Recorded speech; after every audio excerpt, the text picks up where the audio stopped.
desculpa mais uma vez por este atraso. Tivemos mais um problema e acreditamos que talvez assim possa, aqueles dentre vós que estejam também um pouco atrasados, assim acompanharem mais. Pois bem, sem mais demoras, nós vamos dar início e, como habitualmente, vamos pedir a orientação do nosso Deus. Senhor nosso Deus, nosso Pai, muito obrigado, Senhor, porque mais uma vez Tu nos concedes o privilégio e a bênção de estarmos aqui reunidos em Teu nome. Obrigado porque mais uma vez nós podemos ter a certeza de que o Teu Espírito está entre nós e pedimos, Senhor, que venhas mais uma vez abrir a nossa compreensão, a nossa mente, para que possamos entender aquilo que Tu nos desejas transmitir pela Tua Palavra e que também possas abrir o nosso coração para que possamos aceitar aquilo que Tu nos desejas transmitir. Ao estudarmos este importante assunto desta noite sobre os 144 mil, nós Te pedimos, Senhor, a unção especial do Teu Espírito e que Tu nos dirijas e acompanhes. Te pedimos tudo e Te agradecemos em nome do Senhor Jesus. Amém. Pois bem, esta noite nós iremos falar sobre os 144 mil e imaginem, uma das formas de nós compreendermos os 144 mil, sabem onde é que está? Precisamente no livro de Gênesis. Pois bem, os 144 mil, este assunto, é um assunto que tem levantado muita discussão, muita polémica. Se muitas pessoas dizem que o livro de Apocalipse é um livro difícil de entender, pois bem, quando chegamos ao assunto dos 144 mil, pois bem, aí ainda mais. E eu quero ser honesto convosco desde o início desta reunião. Eu ainda tenho algumas questões por resolver em relação aos 144 mil. Ou seja, não é sobre isso que eu vou falar, sobre as questões que estão ainda em aberto. Aquilo que eu quero transmitir esta noite para vós é algo que eu acredito que é sólido, que é básico. Pois bem, há muitas coisas que já compreendi e aceito sobre os 144 mil, mas ainda restam algumas coisas que ainda não compreendi na totalidade. E quando não compreendo na totalidade, pois bem, não gosto de apresentar para não criar dúvidas. Aquilo que nós vamos ver esta noite, eu acredito, tem um sólido fundamento e é sobre esse sólido fundamento que nós queremos avançar esta noite. Em primeiro lugar, eu gostaria que pudessem abrir as vossas Bíblias no livro de Apocalipse, no capítulo 21.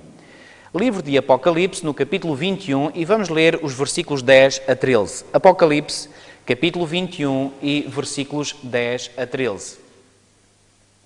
Lemos o seguinte: E me transportou, é João, portanto a falar, o autor deste livro, e me transportou em espírito até uma grande e elevada montanha.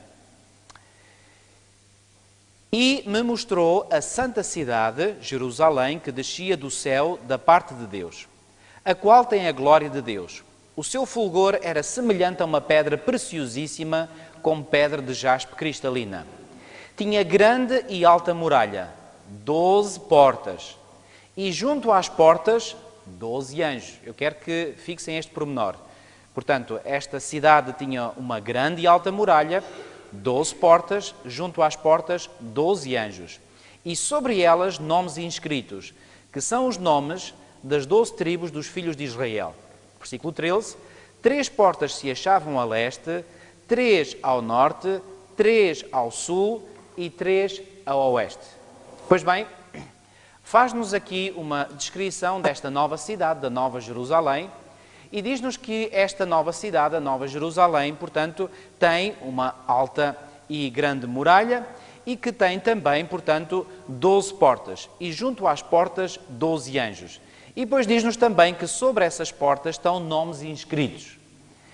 E a pergunta que eu faço agora é: que nomes são esses que estão inscritos? Pois bem, a resposta vem lá. Que são os nomes das 12 tribos dos filhos de Israel. Pois bem, aqui não menciona especificamente os nomes dessas 12 tribos de Israel.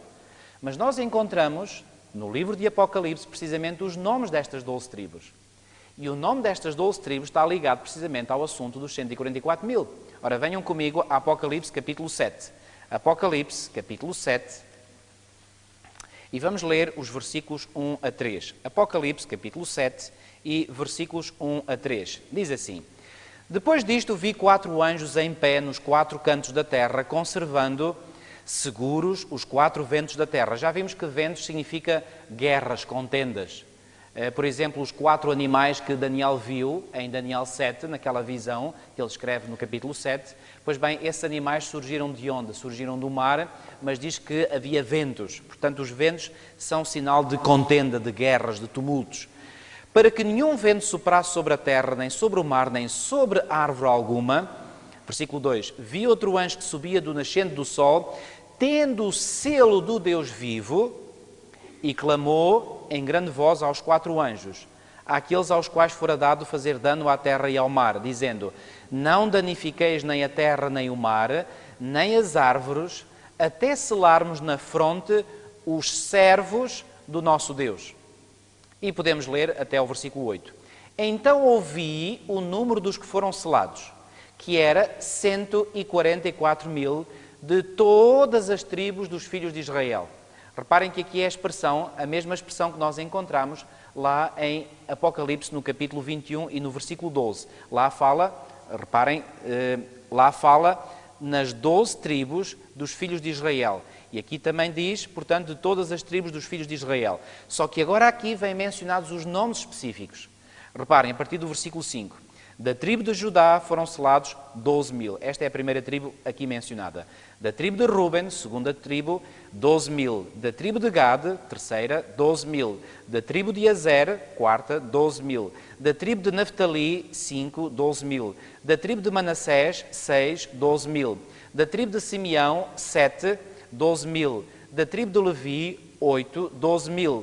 Da tribo de Issacar, 9, 12.000. Da tribo de Zebulon, 10, 12.000. Da tribo de José, 11, 12.000. Da tribo de Benjamim foram selados 12.000. Portanto, 12 tribos aqui mencionadas. Ora bem, minha pergunta é: será que são estes os nomes que aparecem escritos nas portas da cidade? Quase com toda a certeza que sim. Não sei se vocês repararam que esta lista, aqui, onde aparecem 12 tribos, há aqui 2 nomes que faltam. E esses 2 nomes é o nome de Dan e o nome de Efraim. Já iremos ver por que razão é que essas tribos não aparecem aqui nesta lista. Bom, mas aqui nós podemos ter a certeza que estes selados são quê? São pessoas vencedoras. Como é que nós podemos saber? Por exemplo, o versículo seguinte diz, versículo 9, depois destas coisas vi, e eis grande multidão que ninguém podia enumerar, de todas as nações, tribos, povos e línguas, em pé diante do trono e diante do Cordeiro, vestidos de vestiduras brancas com palmas nas mãos. Seguramente os 144.000 fazem parte deste grupo. Mas há um texto ainda melhor para nos dizer que os 144.000 são vencedores. Venham comigo a Apocalipse capítulo 4, e logo a partir do versículo 1, Apocalipse capítulo 14, e logo, eu disse 4, 14, Apocalipse capítulo 14, e a partir do versículo 1. Olhei, e eis o Cordeiro em pé sobre o Monte Sião. Já agora, o que é este Monte Sião? Vamos deixar que a Bíblia se interprete ela própria, e vamos deixar a Bíblia aberta aí em Apocalipse 14, e vamos dar um pequenino salto a Hebreus capítulo 12. Hebreus, no capítulo 12, Hebreus, no capítulo 12, e vamos ler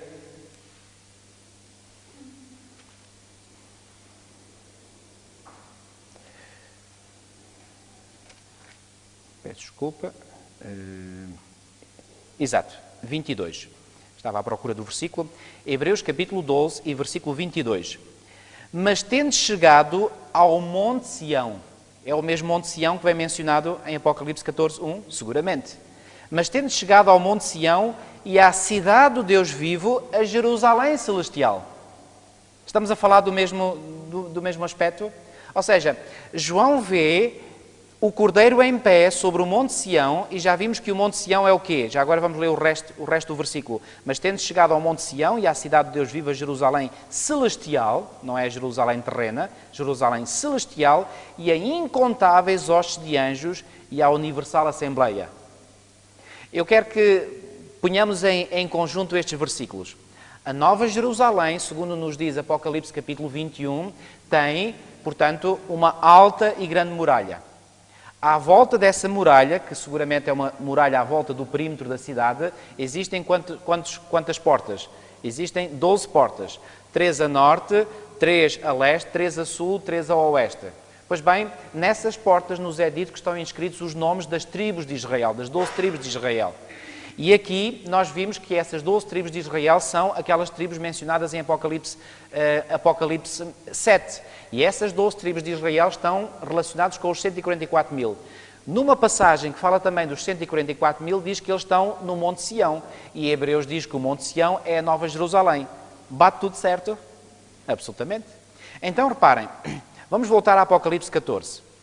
Portanto, diz-nos aqui João que viu, em visão, obviamente, o Cordeiro em pé sobre o Monte Sião e com ele 144 mil, tendo na fronte escrito o seu nome e o nome do seu pai. Ouvi uma voz do céu como voz de muitas águas, como voz de grande trovão. Também a voz que ouvi era como de arpistas quando tangem a sua harpa. Interessante que aqui eles são apresentados como sendo arpistas que tangem a sua harpa. E o que é que eles fazem mais?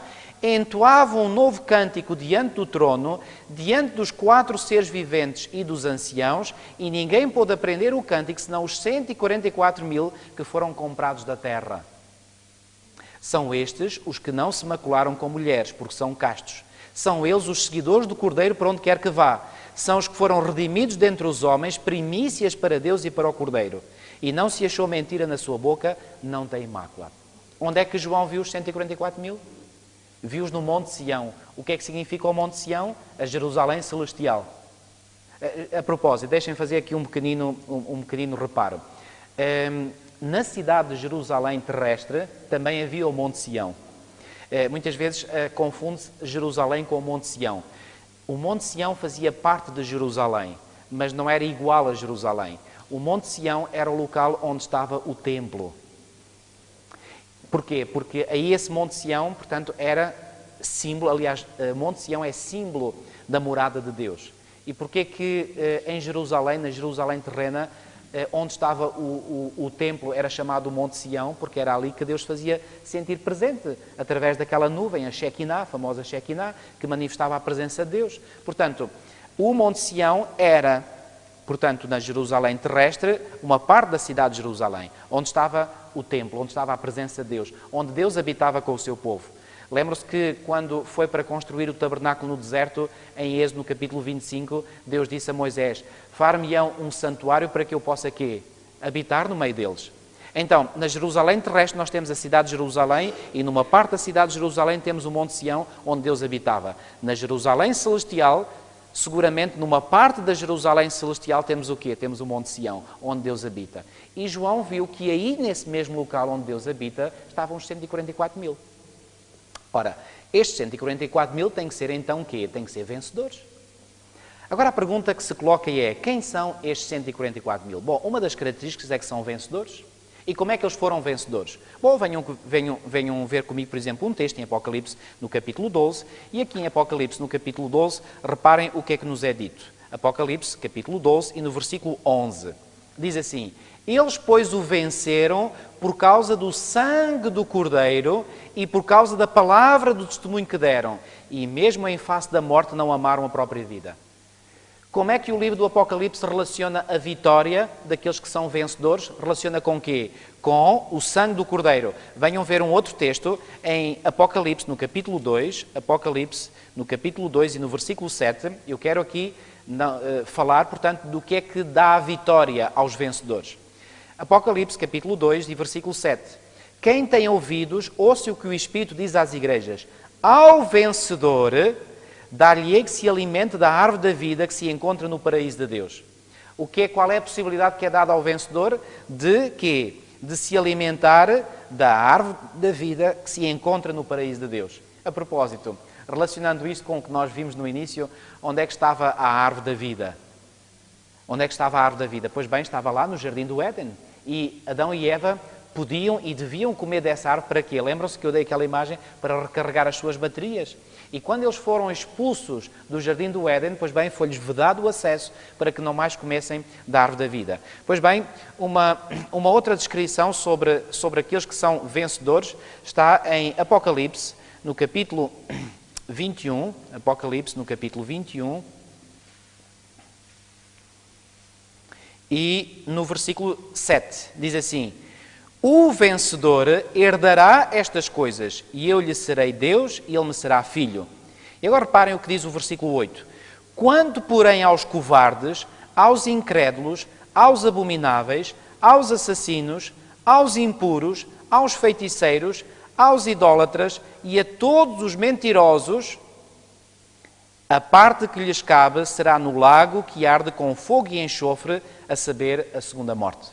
Ora bem, reparem aqui o contraste que é feito entre aqueles que são vencedores, e que nos diz o versículo 7, portanto, que herdarão estas coisas, e depois aqueles que são apresentados no versículo 8. O que é que isto significa? Significa que aqueles que são vencedores foram vencedores de quê?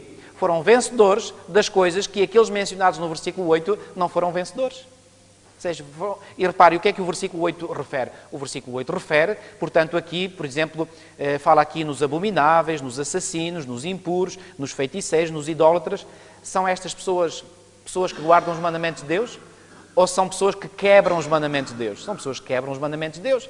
Então, por oposição a estas, nós temos os vencedores. O que é que isto imediatamente nos faz surgir na nossa mente? Faz-nos surgir na nossa mente de que aquele que é vencedor é aquele que é vencedor através do sangue do Cordeiro, e através do sangue do Cordeiro é levado a fazer o quê? É levado a guardar os mandamentos de Deus.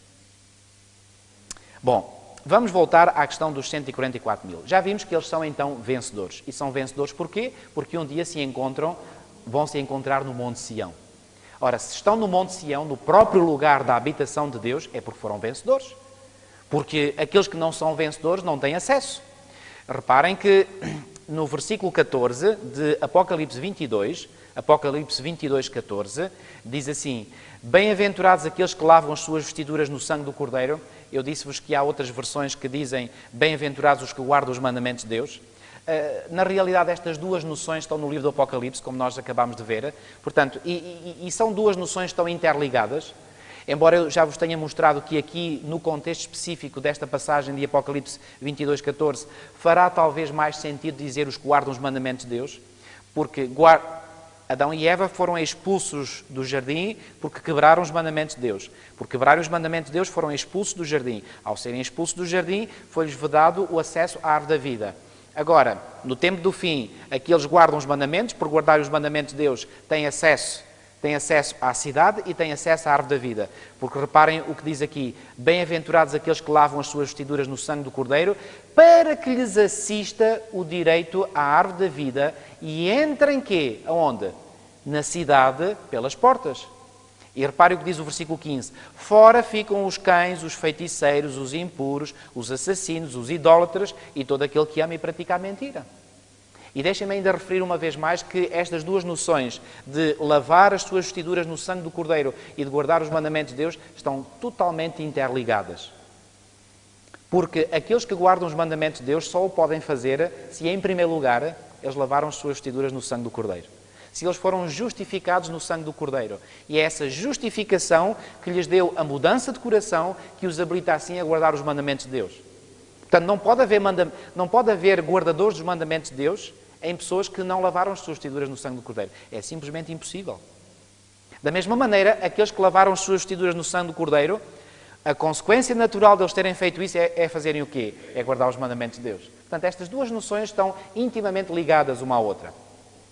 Ora bem, estava eu então a dizer que os 144 mil são-nos apresentados como sendo vencedores. Como sendo um povo que estará um dia na própria presença de Deus, no Monte Sião. Foram vencedores. E foram vencedores através de quê? Através do sangue do Cordeiro. Pois bem, quem são estes 144 mil? Ou talvez antes de respondermos a esta pergunta, devamos responder a uma outra pergunta. Em que momento da história é que eles vivem? Venham comigo a Apocalipse capítulo 6. Apocalipse capítulo 6, porque esta parte aqui ela é extremamente clara. Apocalipse capítulo 6... E vamos ler os versículos os versículos 15 a 17. Apocalipse capítulo 6, versículos 15 a 17. Diz assim: os reis da terra, os grandes, os comandantes, os ricos, os poderosos e todo o escravo e todo o livre se esconderam nas cavernas e nos penhascos dos montes. E disseram aos montes e aos rochedos: caí sobre nós e escondei-nos da face daquele que se assenta no trono e da ira do Cordeiro. Já agora, deixem-me comparar esta passagem com uma outra passagem que está no Antigo Testamento que nos ajuda a compreender esta situação. Sabem que durante muito tempo eu pensei que estas pessoas clamam como diz aqui, aos montes e aos rochedos que caiam sobre eles, ou seja, estão a pedir uma coisa que quase parece impossível. Pois bem, há um texto no profeta Naum, no capítulo 1 e nos versículos 6 e 7, que nos lança luz sobre este texto. Venham comigo a Naum, é um daqueles livros que se encontram no fim do Antigo Testamento e não é dos mais fáceis de encontrar, pelo menos para quem não tem muita facilidade em encontrar os textos, os livros bíblicos. Mas no livro de Naum, logo no capítulo 1, Naum, capítulo 1, lemos o seguinte, Naum 1, versículos 6 e 7. Quem pode suportar a sua indignação? Reparem, deixem-me ler o versículo 5, a começar pelo 5. Diz assim: os montes tremem perante ele, e os outeiros se derretem. A terra se levanta diante dele, sim, o mundo e todos os que nele habitam. Todos os que nele habitam. Está isto a falar de um acontecimento global, à escala global, absolutamente. Versículo 6. Quem pode suportar a sua indignação? E já agora, vamos ler outra vez Apocalipse 6, não tirem a vossa mão de Naum, e vamos ler a continuidade do texto onde nós ficámos. Ficámos no versículo 16, eu vou ler mais uma vez desde o início. E disseram aos montes e aos rochedos: caí sobre nós e escondei-nos da face daquele que se assenta no trono e da ira do Cordeiro. E agora repare o versículo 17. Porque chegou o grande dia da ira deles, e quem é que pode suster-se? Reparem que aqui o texto termina com uma pergunta, este capítulo termina com uma pergunta. Chegou o dia, o grande dia da ira deles, e quem é que pode suster-se? E agora venham outra vez a Naum. E em Naum diz o seguinte, Naum, capítulo 1, e no versículo 6. Quem pode suportar a sua indignação? Não acham que é uma pergunta semelhante àquela que nós encontramos em Apocalipse 6? Depois diz assim: e quem subsistirá diante do furor da sua ira? A sua cólera se derrama como fogo e as rochas são por ele quê? Demolidas. Então o que é que vai acontecer no tempo do fim à luz deste texto de Naum? Diz que, reparem, o versículo 5 diz que os montes tremem, os outeiros se derretem, a terra se levanta diante dele, e depois diz, no final do versículo 6, que as rochas são por ele demolidas. Ou seja, as rochas começam a cair, os montes começam a modificar-se, e perante este espetáculo, os ímpios então vão dizer: ó montes, não caiam num sítio qualquer, caiam em cima de nós. Porque eles estão a ver os montes a cair. Ou seja, eles não têm esta ideia de dizer aos montes e aos rochedos para caírem em cima deles, porque lhes veio esta ideia à mente. Eles fazem este pedido porque os montes estão a cair, os rochedos estão a desmoronar. E então a única coisa que eles pedem é que os rochedos se desmoronem em cima deles, porque eles não suportam ver aquele que está a vir. Ora bem, este acontecimento aqui em Apocalipse 6 descreve o quê? É muito fácil. Qual é este grande dia da ira do Cordeiro? É o dia da segunda vinda de Jesus. E repararam na pergunta: quem é que pode suster-se? Ou quem é que pode subsistir? E esta pergunta fica em aberto. E será que esta pergunta é respondida? Pois bem, a resposta é sim, esta pergunta é respondida. Pergunta: onde é que é respondida? Resposta: no capítulo seguinte, no capítulo 7. Ao introduzir os 144 mil. Quem é que pode subsistir quando vier o grande dia da ira do Cordeiro? Quem é que pode subsistir numa altura em que o mundo fica, em termos mesmo da natureza, fica tudo conturbado? Quem é que pode subsistir? E a resposta é: os únicos que poderão subsistir são os 144 mil. Este é um ponto muito claro. Ou seja, o que é que isto indica? Indica que os únicos que estarão habilitados a estar de pé quando Jesus vier são os 144 mil. Por outras palavras, os 144 mil serão aqueles, os santos, que estarão vivos quando Jesus vier. Isto é muito claro.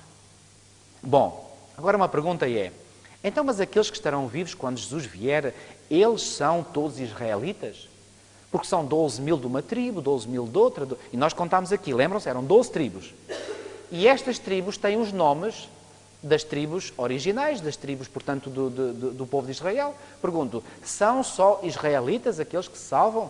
Bom, nós já vimos aqui qual é a definição que a Bíblia dá de israelitas. Querem rever? Acham importante rever mais uma vez? Vamos lá rever. Aqueles que não nos acompanharam, vamos ver algumas passagens. Romanos, capítulo 2, versículos 28 e 29. Romanos, capítulo 2, versículos 28 e 29.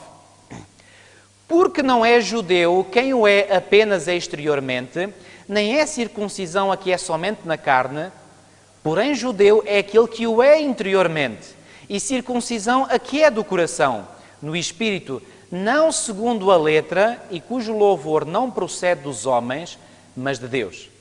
O que é que aqui o apóstolo Paulo diz? Quem é judeu? Quem é que é o verdadeiro judeu então? O verdadeiro judeu é aquele que o é exteriormente ou é aquele que o é interiormente? É aquele que é interiormente. Mais à frente, na mesma epístola de Paulo aos Romanos, no capítulo 9, Romanos capítulo 9, versículos 6 a 8. Nós já lemos este texto, eu lembro mais uma vez, e não pensemos que a palavra de Deus haja falhado, porque nem todos os de Israel são de facto quê? São de facto israelitas. Nem por serem descendentes de Abraão são todos seus filhos, mas em Isaque será chamada a tua descendência. Isto é, estes filhos de Deus não são propriamente os da carne, mas devem ser considerados como descendência os filhos da promessa. Nós já vimos através deste texto, lembram-se daquele diálogo que Jesus teve, que vem relatado em João 8, com alguns judeus. Eles disseram, nós temos por pai Abraão. E Jesus disse, eu sei que vós descendeis de Abraão, mas não sois filhos de Abraão.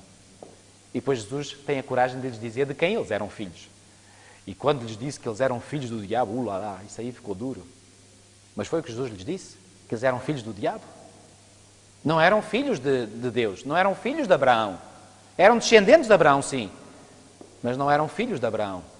Quando Jesus encontrou Natanael, disse, eis aqui um verdadeiro israelita. Lembram-se? Se para Jesus há verdadeiros israelitas, o que é que nós podemos pressupor? Que também há os falsos israelitas. E a propósito, este é o conceito que nós encontramos no Novo Testamento.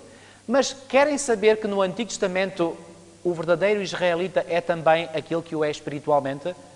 Onde é que na Bíblia aparece pela primeira vez a menção ao nome de Israel? Acho que já aqui vos falei. É no livro de Gênesis, no capítulo 32. Jacó que viu o seu nome mudado para quê? Para Israel. E quando é que Deus mudou o nome de Jacó para Israel? Bom, apeteceu a Deus mudar-lhe o nome. Foi isso?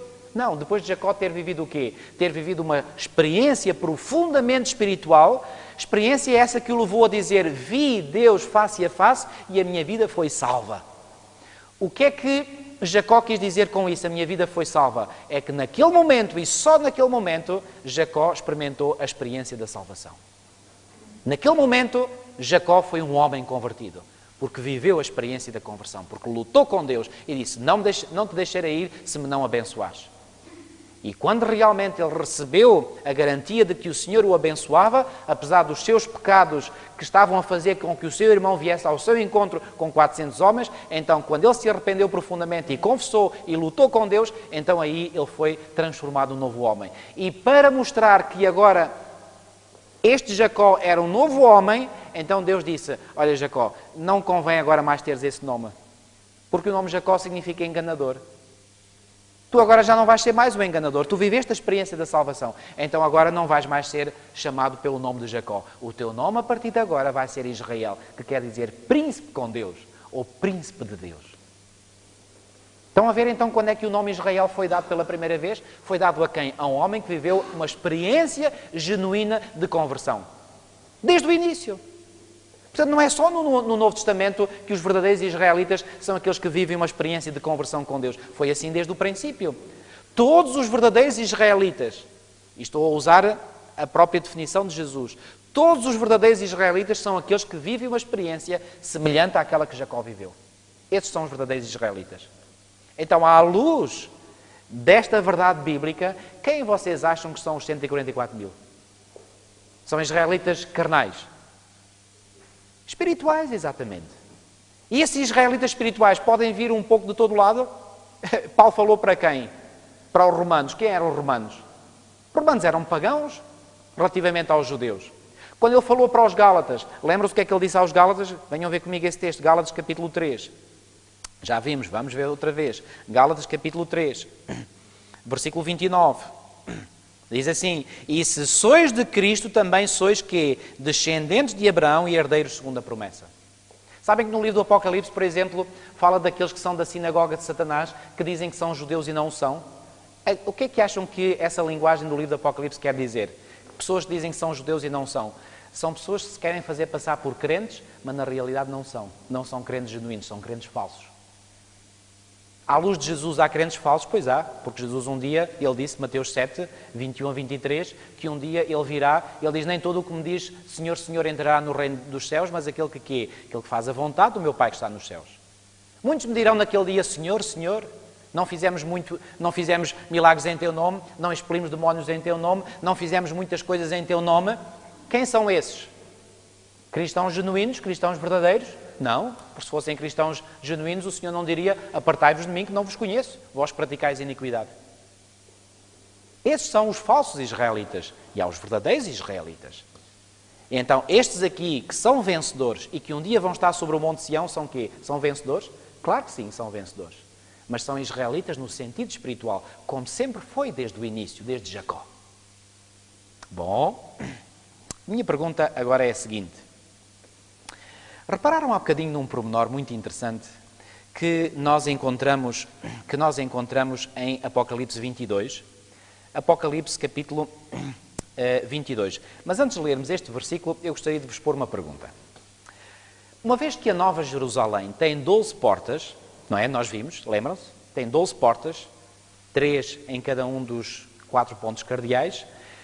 Vocês acham que aqueles que vão entrar pelas portas, ou, portanto, vão entrar na Nova Jerusalém, vão todos entrar pela mesma porta?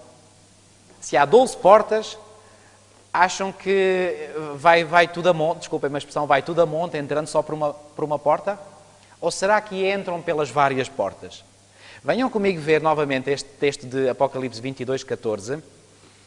E diz, bem-aventurados aqueles que lavam as suas vestiduras, estou a ler como está aqui na minha versão, no sangue do Cordeiro, para que lhes assista o direito à árvore da vida, e agora reparem, e entrem aonde?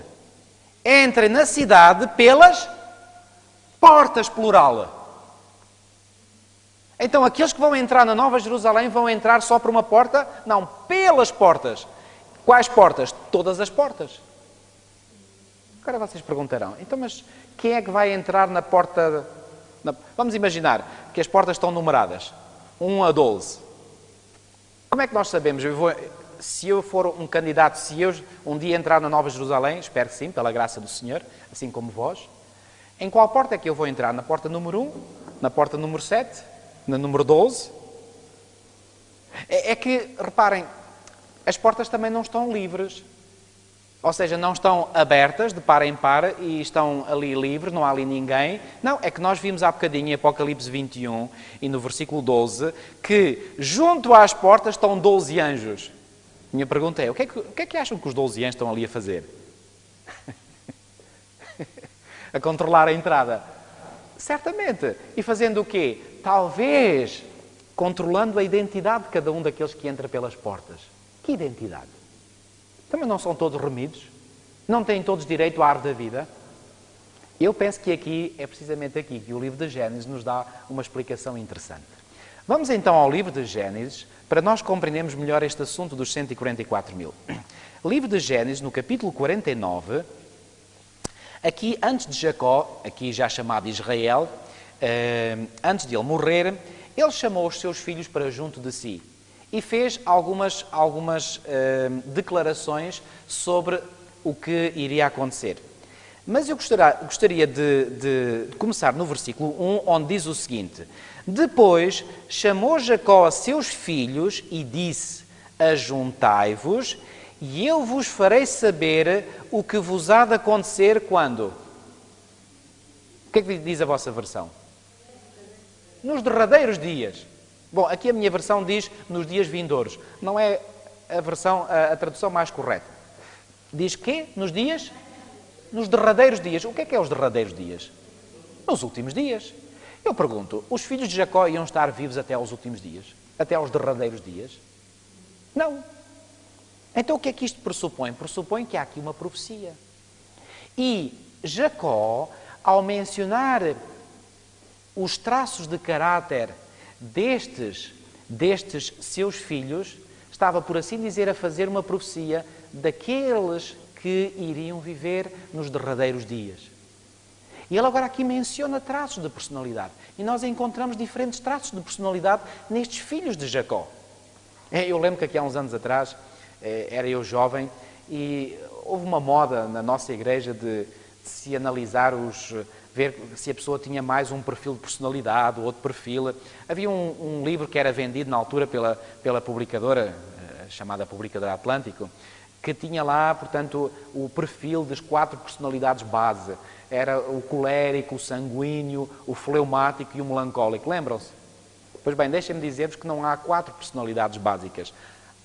Temos que multiplicar por 3 o 4. Há 12 personalidades básicas. E essas 12 personalidades básicas estão em conformidade com estas 12 personalidades dos filhos de Jacó. E antes de... Não temos tempo de analisar todos estes traços de caráter, vamos ver um deles. Eu gostaria que vocês se lembrassem daquilo que vem em Apocalipse 21. Eu vou ler mais uma vez este texto em Apocalipse no capítulo 21. E reparem que lá diz que, portanto, junto às portas estão 12 anjos e sobre elas nomes inscritos, que são os nomes das 12 tribos dos filhos de Israel. Antes de avançar, eu gostaria de refletir convosco num outro assunto muito interessante. Pensem bem. Vão ficar imortalizados por toda a eternidade os nomes destes 12 filhos de Israel. Já vimos que há 2 que não estão, Efraim e Dan. Já vamos ver porquê. Mas os restantes os nomes deles vão ficar imortalizados na nova cidade, na nova Jerusalém, por toda a eternidade. Agora eu pergunto, quem foram estes homens? Oh, lá. Misericórdia. Estes homens, foram eles pecadores? Fizeram eles coisas erradas? Olha, vou só recordar alguns. Por exemplo, Simeão e Levi. Sabem que a tradição judaica diz que foi Simeão e Levi que queriam matar José quando José chegou junto deles. E eu não tenho muita dificuldade em acreditar naquilo que diz a tradição judaica relativamente a Simeão e Levi. Sabem porquê? Porque há um episódio que vem mencionado em Gênesis no capítulo 34. Sabem que além dos 12 filhos, Jacó tinha uma filha, que era Diná, ou Dina, consoante a versão. E Dina um dia foi passear lá a Siquém, uma cidade, viu lá um jovem que se apaixonou por ela. Pois bem, o jovem foi para além daquilo que deveria fazer e teve relações sexuais com ela. E ela engravidou. Bom, mas o jovem, aparentemente, e segundo nos dá a entender o relato bíblico, era um jovem sério e, portanto, quando quis assumir, portanto, o que tinha feito, e até queria casar com ela. Bom, quem não gostou nada da história foram os 2 irmãos, Simeão e Levi. E por causa disso eles fizeram um complô para matar todos os homens daquela cidade, Siquém. Bom, estes indivíduos eram sedentos de sangue. Já imaginaram? Pode alguém ser mais vil do que alguém que, por causa de um indivíduo ter tido relações sexuais com a sua irmã, vai matar uma cidade inteira? Simeão e Levi fizeram isso. Nós temos Judá, por exemplo, que pensando que estava com uma prostituta, teve relações sexuais com a sua própria nora, com Tamar. Lembram-se disso? Os irmãos de José, a maior parte deles, tinham ódio para com o seu irmão. E a Bíblia diz-nos que o ódio é sinónimo de quem odeia a seu irmão, diz-nos na primeira epístola de João, é um assassino. Estes indivíduos mentiram ao pai durante anos, porque chegaram junto ao pai e disseram que talvez um animal selvagem tivesse comido José. Mentiram, eram mentirosos. E durante anos deixaram aquele desgraçado daquele pai a sofrer, conservando a mentira. A propósito, Jacó estava a sofrer as consequências daquilo que ele tinha feito. Jacó tinha mentido ao seu pai 3 vezes. E depois teve um sogro que lhe mentiu, dizendo que lhe dava a mulher que ele amava, que era Raquel, e deu-lhe a outra primeiro. E depois os próprios filhos também mentiram a ele. Estava Jacó estava a cumprir-se na vida de Jacó aquilo que o apóstolo Paulo diz em Gálatas 6:7, aquilo que um homem semear, isso também ceifará. Estava a acontecer na vida de Jacó isso? Absolutamente. Mas pronto, independentemente disso, os filhos de Jacó eram culpados por aquela mentira e por manterem mentira. Agora eu pergunto, filhos que odiavam um irmão, filhos que eram mentirosos, filhos alguns que eram sedentos de sangue, filhos que eram adúlteros. Rúben, por exemplo, era o primogênito. Podemos dizer que ele não tinha coluna vertebral nenhuma. Até nos diz que Rúben aqui, que ele se deitou com uma concubina do seu pai. Ou seja, eram adúlteros, eram assassinos, eram mentirosos. E os nomes destes indivíduos vão ficar imortalizados na Nova Jerusalém por toda a eternidade. Bem, eles foram tudo isto, é verdade. Mas foram num período da sua vida. É que chegou o momento em que estes irmãos, apesar de terem sido tudo isso, eles se converteram. E por se terem convertido, eles passaram a ser novas criaturas em Cristo Jesus. E por essa razão, estes homens vão ter um dia os seus nomes imortalizados na Nova Jerusalém. Eu pergunto, será que nós, ao vermos esta realidade desta forma, isto não nos dá consolo, conforto e esperança? Bom, se estes indivíduos, vis como eles foram, pecadores como eles foram, um dia vão estar na Nova Jerusalém e os seus nomes vão ficar imortalizados, há esperança para nós, sim ou não? Uau! Se há esperança, quanto mais vil se pode ser do que aquilo que eles foram? Quer dizer, ali naquela família houve do pior. E já repararam naquele tipo de família? Eram irmãos de 4 mães diferentes, todos a viver sob o mesmo teto. Bom, aquilo era uma família, o mínimo que se pode dizer, completamente disfuncional. Aquilo dava uma boa telenovela à história daquela família. Aquilo eram guerras, eram problemas uns com os outros, eram invejas, eram sei lá o que mais. E estes homens um dia vão estar na Nova Jerusalém e ter os seus nomes imortalizados? Uau! Isto é o Evangelho, irmãos.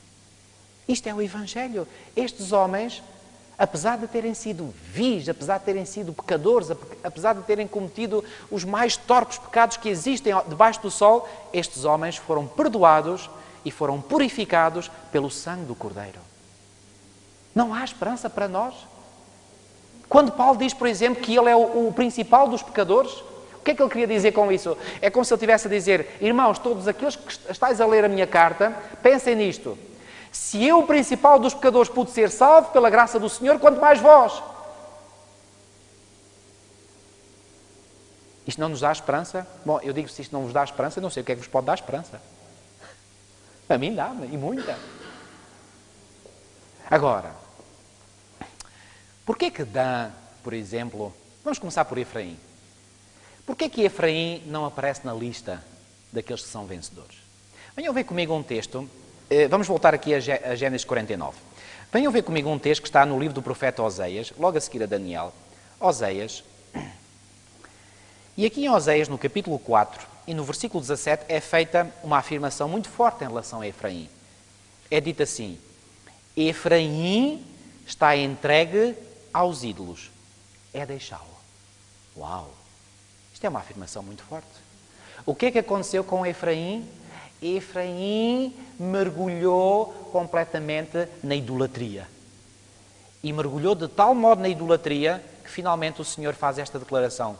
Não há nada a fazer, é deixá-lo. E olhem, quando o Senhor diz é deixá-lo, e quando Deus deixa alguém, uau, essa pessoa está perdida para sempre. O que é que aconteceu com Saul?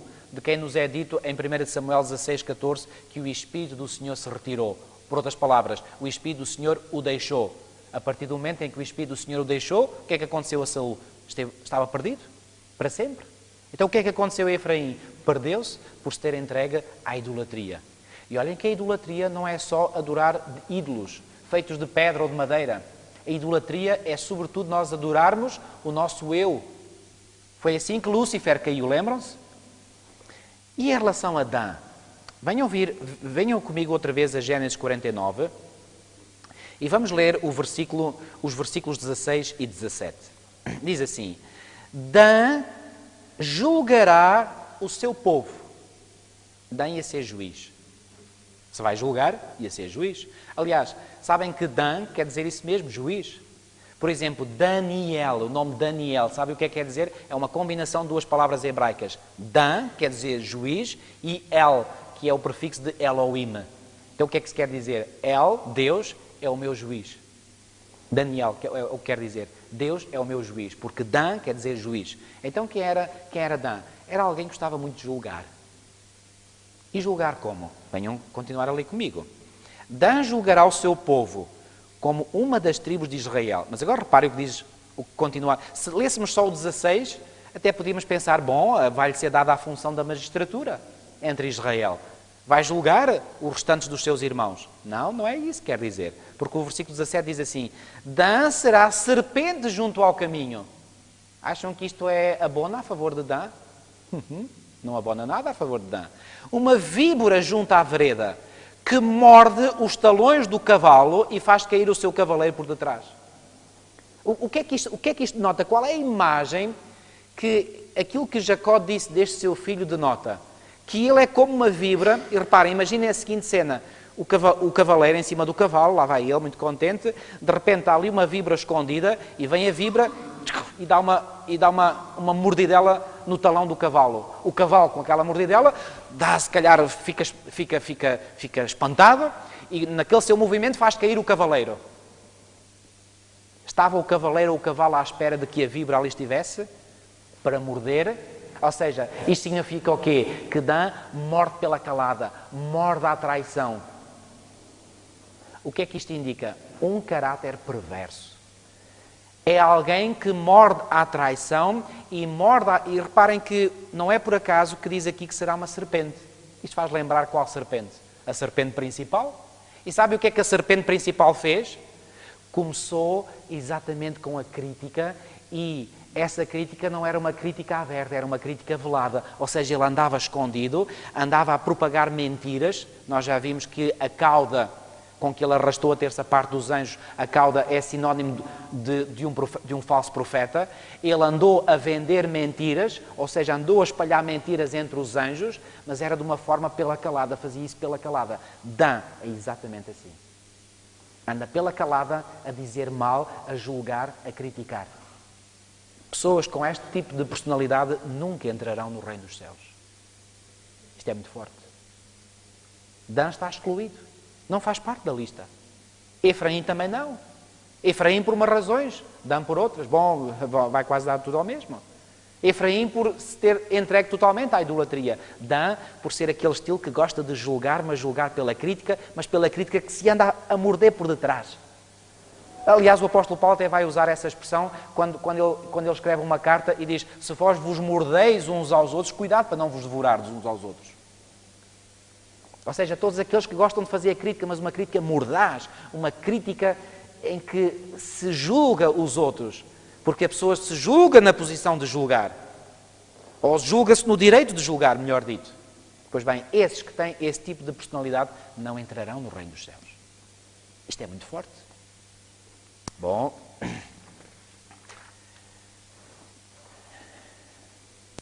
gostaria de que voltássemos a Apocalipse, ao livro de Apocalipse, e fôssemos novamente ao capítulo 22. Apocalipse, capítulo 22.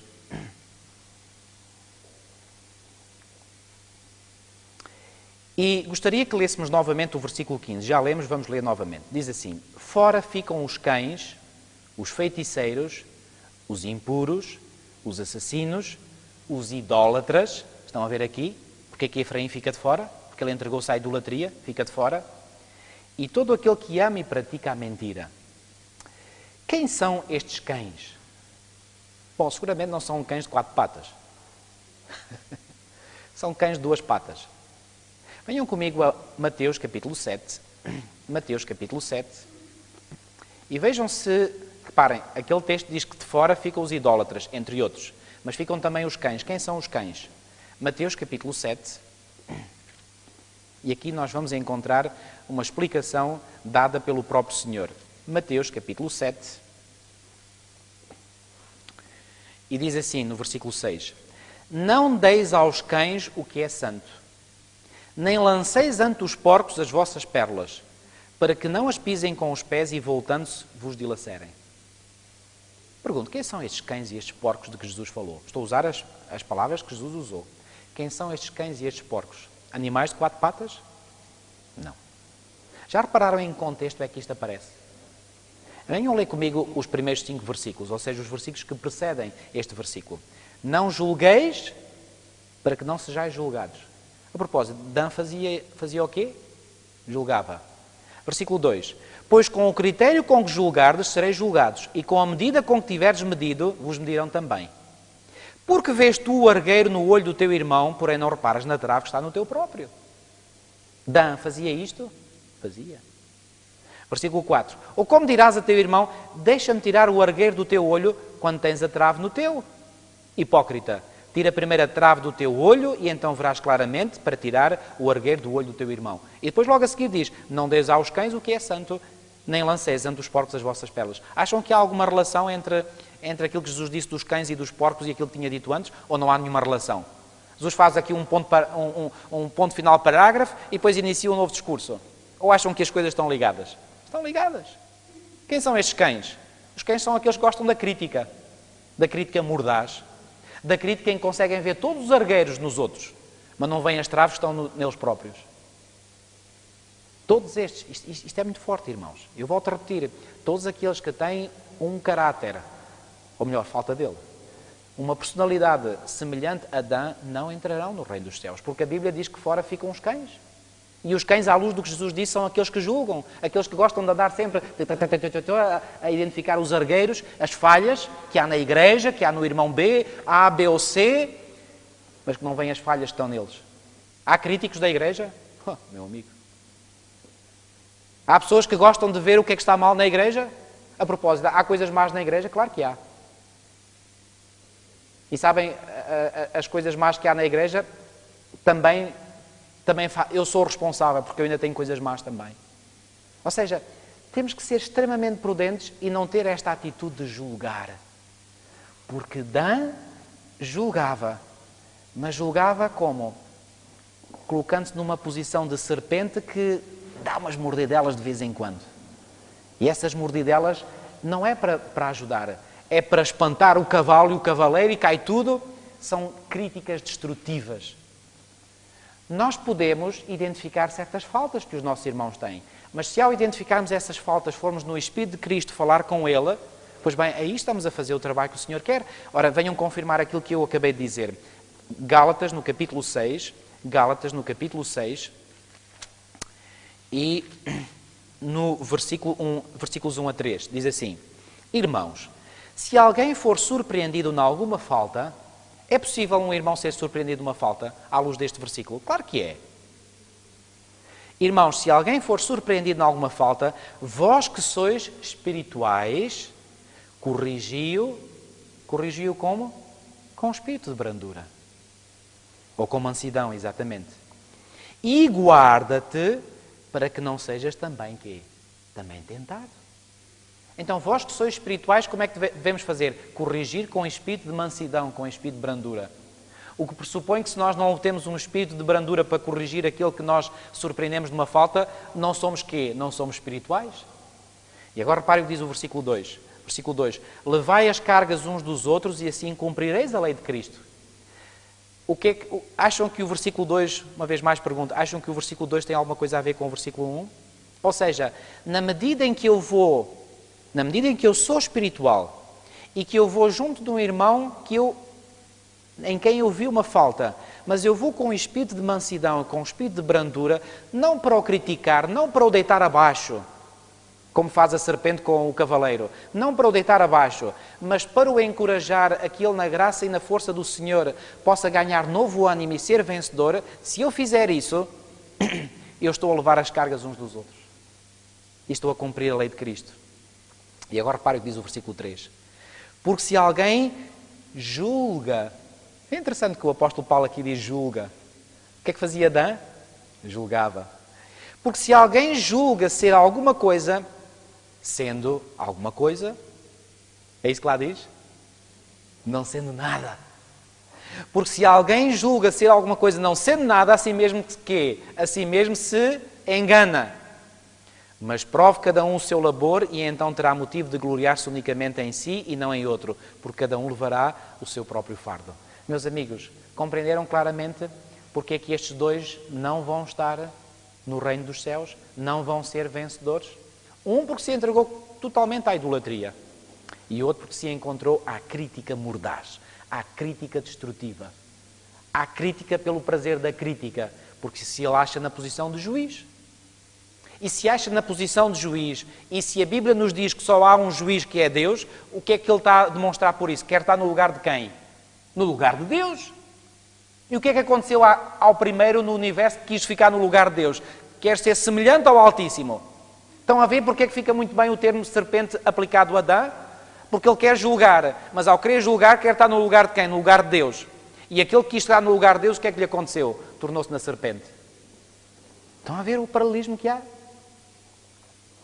Isto é muito importante. Aqui o apóstolo Paulo diz que não somos nada. Irmãos, para terminar, gostaria de referir mais uma vez este facto de que estes 144 mil são vencedores.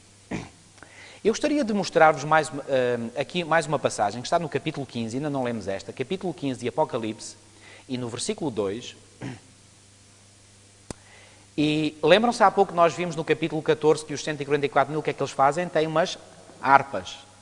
Venham comigo agora ver o capítulo 15. E o versículo 2 diz assim: Vi como que um mar de vidro mesclado de fogo.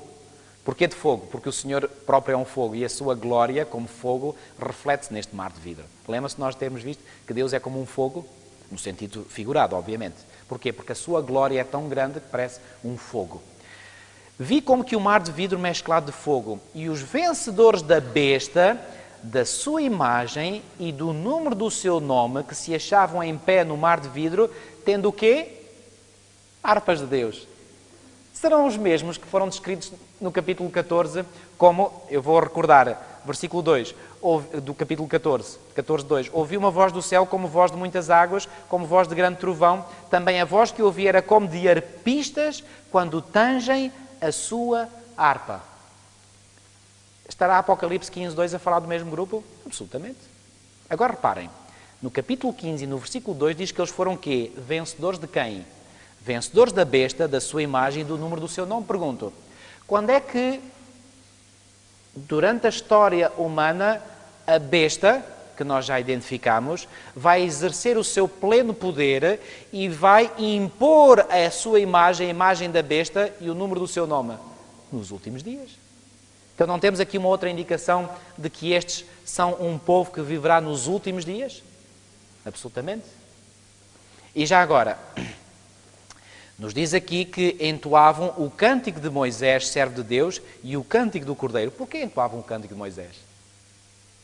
Lembram-se quando o povo passou pela experiência de passar pelo Mar Vermelho, que depois, sob a direção de Miriam, a irmã, eles cantavam?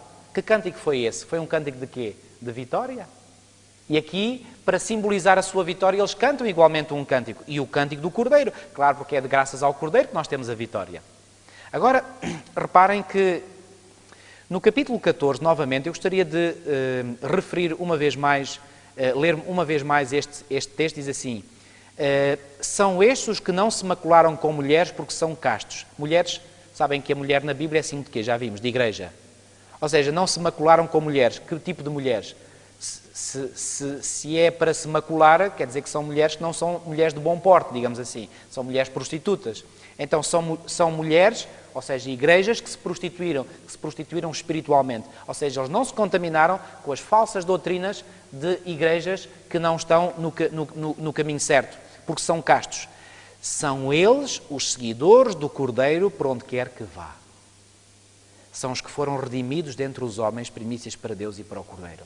O que é que caracterizou este grupo essencialmente? Por onde quer que o Cordeiro fosse, o que é que acontecia com eles? Eles iam igualmente. Seguiam o Cordeiro em todas as coisas. O que é que isto significa? São pessoas que aprenderam a andar em todas as coisas de acordo com o Cordeiro. Eu gostaria de realçar um Uma outra característica, nós já lemos, mas que eu gostaria de ler outra vez. Em Apocalipse, no capítulo 7 e no versículo 3, quando é dada uma ordem para que os anjos não danifiquem a terra, nem o mar, nem as árvores, até selarmos na fronte os servos do nosso Deus, quem são estes que são selados? Pois vem a lista a seguir, que vimos que são os 144 mil. Reparem, diz aqui que até selarmos na fronte os servos do nosso Deus. Sabem qual é a palavra que está no original grego e que foi traduzida por servos? É a palavra doulos. A palavra doulos significa... a palavra servos não é a mais apropriada. Bom, é um servo, mas é mais forte ainda a palavra doulos. A palavra doulos significa escravos. O que é um escravo?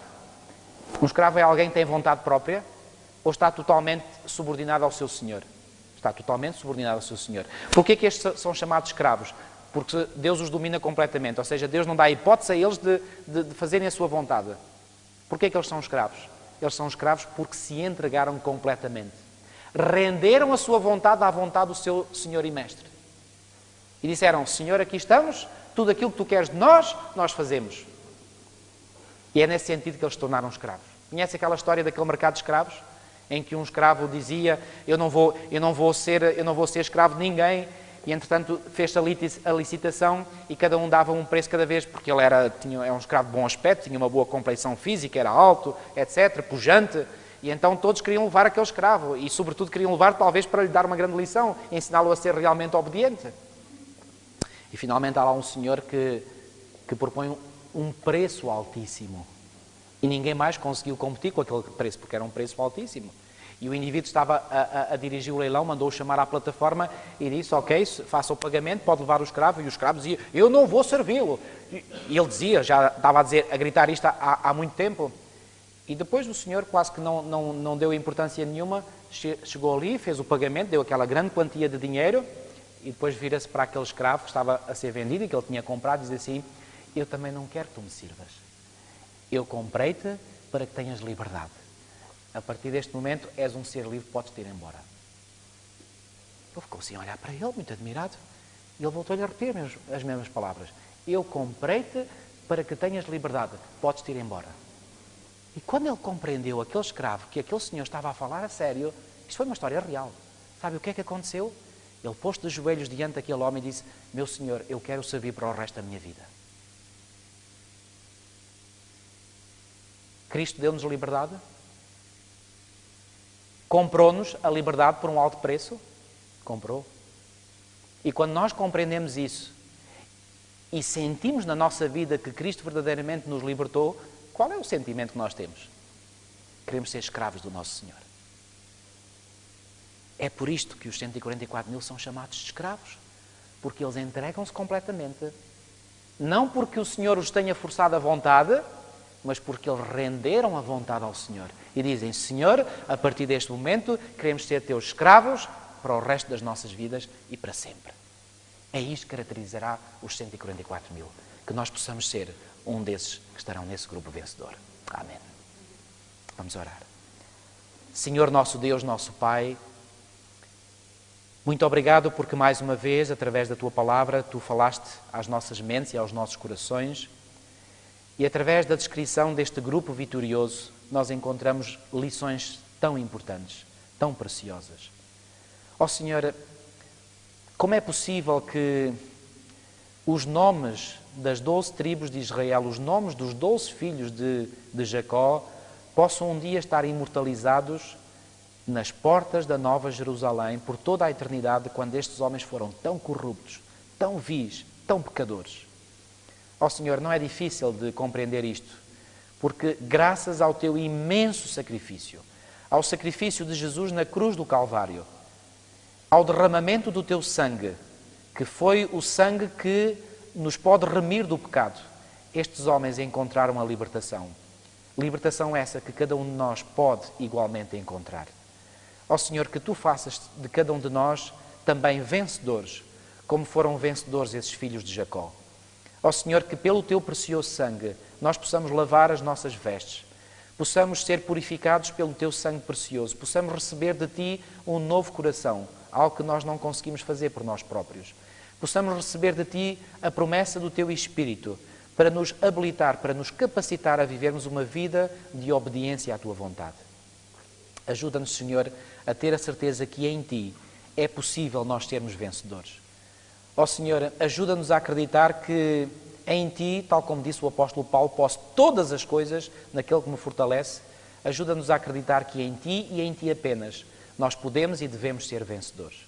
Ó Senhor, ajuda-nos a nos prepararmos para a grande crise que está à nossa frente, para a grande crise que o mundo enfrentará nos últimos momentos da sua história, para que assim possamos, pela Tua graça e pelo Teu poder, sermos achados íntegros e irrepreensíveis e podermos assim, Senhor, dar as boas-vindas quando Tu vieres e podermos assim ir contigo para essa nova Jerusalém, onde vamos entrar nesses portões maravilhosos, para aí vivermos contigo por toda a eternidade.